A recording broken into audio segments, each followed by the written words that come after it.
Hi folks, hi, this is Gigi. Hope you're all doing well. Today it is Friday. It's going to be a long Labor Day weekend. Thank God it's Friday and a little margarita to get us started. Gigi's thinking she's going to have fajitas today, so I told Big Dog, how about we go ahead and test the margarita? Because you know what, Big Dog knows how to be making some good margaritas. Anyway, today what we're going to be talking about is a quote that I had seen by Dr. Phil. And the quote was, "We teach people how to treat us." And if you think about that, it's true. You know, have you ever been in a relationship or even at work, family, friends, whatever the relationship is that you feel not appreciated or undervalued, or, you know, you just don't feel good about being there. So why are we there? You know, I think we've all have felt that at one time of our life. So I think we kind of understand what I'm speaking of, because it does happen. You know, so why are we allowing ourselves to be in that situation? Sometimes we just have to take control and reevaluate the relationship, the situation that we're in, and say, you know what, that ain't working for me anymore. You know, I've been in situations that it just didn't feel right, but, you know, I stayed in. I stayed in whether or not it was for family, responsibility, obligation. They want to hurt the other person's feelings. Forget about my feelings. They want to hurt the other person's feelings. You know, there's a myriad of reasons why we stay in certain situations that are not necessarily good for us or healthy for us. So how do we know that? So ask yourself, how do I know this is working for me? The way you feel. They say when you meet somebody, you may not necessarily know their name or remember their name, I should say, but you remember how they make you feel. That's the same type of thing in regards to relationships, whether it's family, work life, whatever the situation is. How do you feel when you're there? And if that's the case, why are we allowing that to happen? You know, I was in a relationship, and once I was out of it, it was like, what the hell? What was I doing? Why did I allow myself to be treated like that? But you know, sometimes when we're in it, we don't realize what's happening to us. We're just kind of like in it. Maybe you've got too much vested, maybe too much time, too much money. What are the expectations of other people around you? What are the expectations of that person? Maybe, just maybe, if I just do this, it could change. You know what? That's something that I've told my daughter in regards to men. Sometimes I think as females, and I can only speak from a female perspective, because guess what? Gigi's a female. So I think sometimes, not all the time, I'm thinking maybe not so much nowadays, but I think when I was going through relationships, and not that Gigi did a lot of dating. Hey, look, I married the guy that was my next door neighbor when I was 13 years old. Not that I was 13 when I got married, but I was 13 years old when I met him. It wasn't until after my divorce when I started, you know, I met Big Dog, I'm going to say it, Match.com. And I went through a lot of guys. Not that I went through a lot of guys. I'm just saying that I met a lot of men, Match.com. And it wasn't that I was like having relationships with these guys. That wasn't happening. Because I knew what I was willing to accept and what I wasn't willing to accept. And that made the process go very, very quickly. Because I knew right away, and I think most of us do, but sometimes we linger, we hang on, we hope it's going to change, we hope it's going to get better. So we stay there because all he needs is a good woman. That'd be us. We can change him. No. The fact is, you can't change anybody. You can't change anybody unless that person really wants to be changed. They're not going to change them. And what I found, men present themselves in my circumstance, because I'm not speaking for everybody. I'm just speaking for Gigi, a 67-year-old female who has been divorced, raised 2 kids, has three granddaughters, been with Big Dog for now almost 20 years, was married for over 20 years. I'm just speaking from my experience. That's all I can do. And take a drink. It's time to drink. But as I was meeting these gentlemen, I knew very quickly whether or not it was a yay or nay. You just know. Because I firmly believe we all have energy. I think I've said this before, and I'm sure I have. And you know right away whether or not it's going to click. It's a feel. Ooh, hey, maybe. And there was a lot of no. There was some that I went out, maybe, I think the most I ever went out with somebody was maybe about 4 dates. But, after the second or third date, you kind of see, they kind of let their guard down. You kind of let your guard down a little bit. You kind of like maybe feel more comfortable. And that's when the real stuff to appear. And Gigi knew real quick whether or not it was a yeah or nay. But when I met Big Dog, it was like, wow, who is this guy? I was almost taken aback. And that's what I'm saying. The energy that I felt, the way he made me feel, that's what I'm saying about the way somebody makes you feel can determine really how you allow yourself to be treated. Because really, to be respected in a relationship, you're the one that sets the bar. You're the one that says that's okay or that's not okay. Because if it's not okay and you allow it to continue, hey man, I'm thinking that's on you. So how is it that you can pull back? You just step back. You just get out and say, nope, I'm not doing that. And if they don't like it, they can hit the road. And I'm not saying it's not easy. It's not, because I've been in a relationship that was very, very difficult.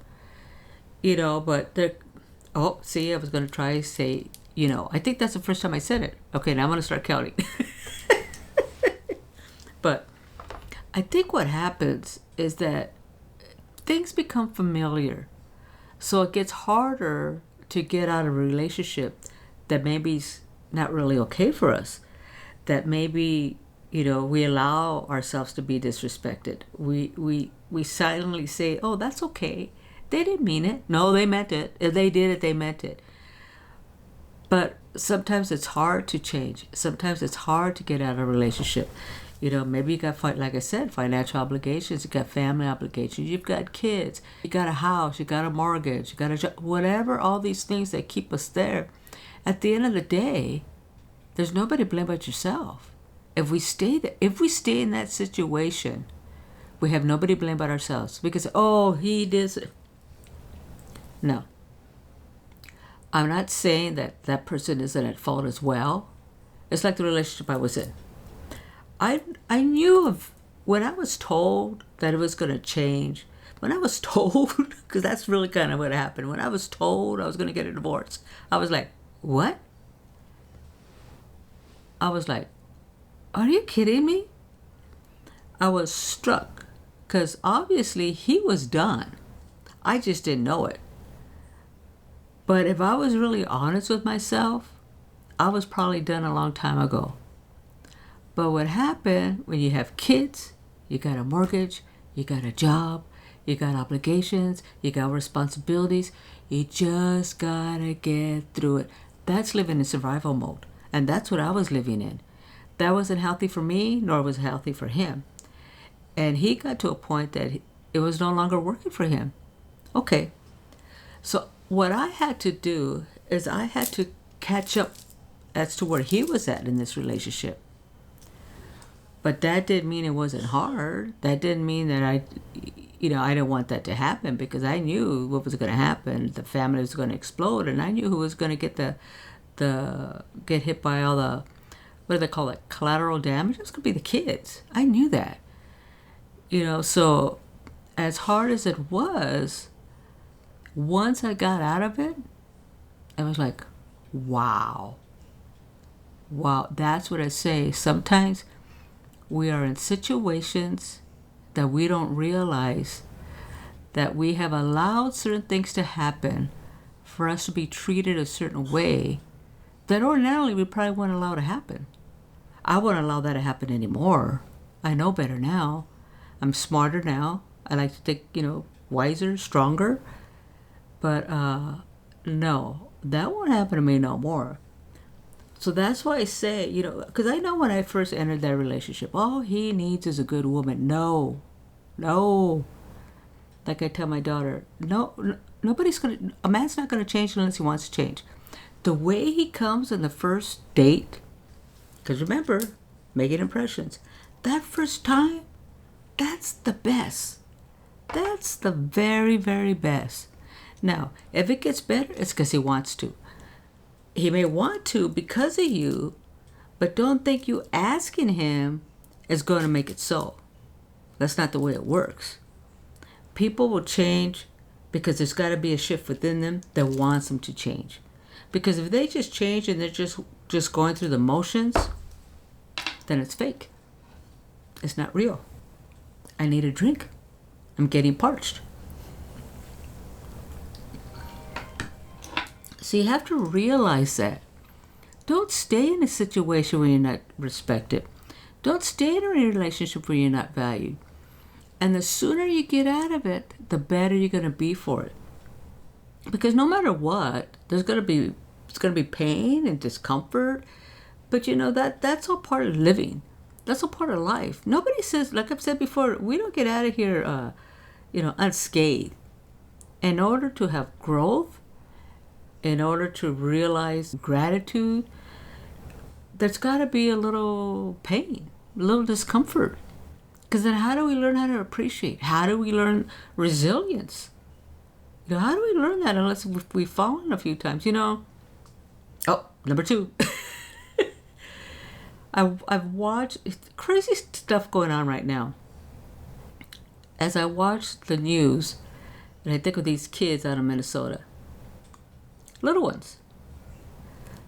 Now, for them to be able to come back, they've got to have resilience. And hopefully with the help of their parents, their loved ones, their family, their friends, the community, faith community, they will all help them. But sometimes resilience is deep inside of us. That's something within that we pull from when we're in those type of situations. And sometimes the same thing here. When you're disrespected and you're not valued and you get out of the situation, it's the resilience that you have from within that pulled you out of that that's going to help you continue to move forward. So what is it that we need to understand? Or what is it that we can do to help us get richer and healthier and have much more fulfilling life? What is it that we can do? So in order for us to stop being treated poorly or allowing ourselves to stop being treated poorly, you've got to set the standard. You've got to set the standard. I've got to set my own standard. And not everybody's standard's the same. You've got to make sure that you make the decision as to how you're going to be treated, how you're going to respect yourself, how you're going to honor yourself, how you're going to set boundaries, and how are you going to teach others to do that as well? Because we're the ones that are going to teach them. And you got to be consistent. Because if you're kind of like flip and flop, oh, well, maybe, and you allow the behavior to continue, then you're not standing your ground. Because really what you're doing is protecting yourself. And I'm not saying protecting yourself from feelings. I'm saying protecting yourself about the way you're being treated, about the way you're being disrespected. Nobody deserves to be disrespected. And we show people how they can do that to us. So set clear boundaries. Don't let anybody intrude on your time. Be clear on what your expectations are. Show them how you want to be treated. And if you're not getting that same thing back, then maybe it's not a good fit for you. Whether it's a job, whether or not it's your family, whether or not it's your friends, whatever the relationship is, you don't have to stay there if it's not a good fit. oh, well, maybe just, no. Because then the person you have to blame is yourself, not them. Well, because they did this, because they did that, because they behaved like this, you're still there. You're allowing it to happen. Don't do that. So think about that. So let me give you Dr. Phil's quote again. We teach people how to treat us. We teach them because we're the ones that are setting the boundaries. We're the ones that are telling them it's okay for you to speak to me like that. It's okay for you to treat me like that. We're telling them it's okay. So every time we allow misbehavior to be thrown at us, we're allowing that to happen. But if you want to change it, you got to say, stop. Stop the madness. You're not going to take it anymore. I'm not going to take it anymore. You don't have to. Who says you have to? Think about it. Think about what you're doing to yourself. Because nobody else is going to be an advocate but you. There you go. That's a good one. Nobody's your best advocate but yourself. Think about that.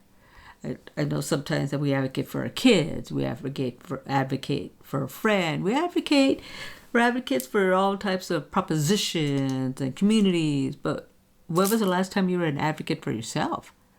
When was the last time you stood on solid ground and said, no, that's not going to happen. I'm not going to allow that to happen to me, nor am I going to allow you to treat me like that.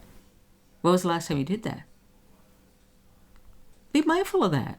And don't be afraid to do that. So, again, this is the quote I want you to walk away with today. And just think about it. Just think of the situations where you're allowing people to disrespect you. You're allowing people to treat you badly. So the quote is, we teach people how to treat us. We teach people how to disrespect us. We treat people how to be disloyal to us. We teach people how to treat us badly. We teach people how to be mean to us. We teach them by not setting the limits. We do that. So what are you going to do to change that? Does that mean you have to change the relationship? I don't know. You know that. Does that mean I need to find new friends? I don't know. You know that. Do I need to find a new job? I don't know. You know that too. You have all the answers within you. You do. It's like I've spoken before, that little gut, the little intuition, the little voice inside us that tells us yay or nay. Same thing. But you got to be open, you got to be strong, and you got to be your own advocate. Because nobody's going to do it better than you. Hey, that sounds pretty good, huh? Okay, folks, I think that's it for today. I hope you enjoyed our little chat today. I am looking forward to next week. I think next week I will talk about resilience. Because you know what? There's a whole lot of stuff that we really need to be getting through and need to show that we are resilient. As a people and as a person. I think I'm pretty resilient. And it's a trait that has helped me in many situations. So what about you? So don't forget, walk away from here remembering we teach people how to treat us. Okay? So until next week, tits up. I hope you enjoyed this little chat. And I look forward to talking to you again. Tits up, folks. Cheers. Have a good one. Thanks for stopping by. We're getting ready. Getting ready at the dance floor. So turn the lights on. You know just what we're here for. We're moving like a wolf pack. Feel the bass attack. Feelings growing strong.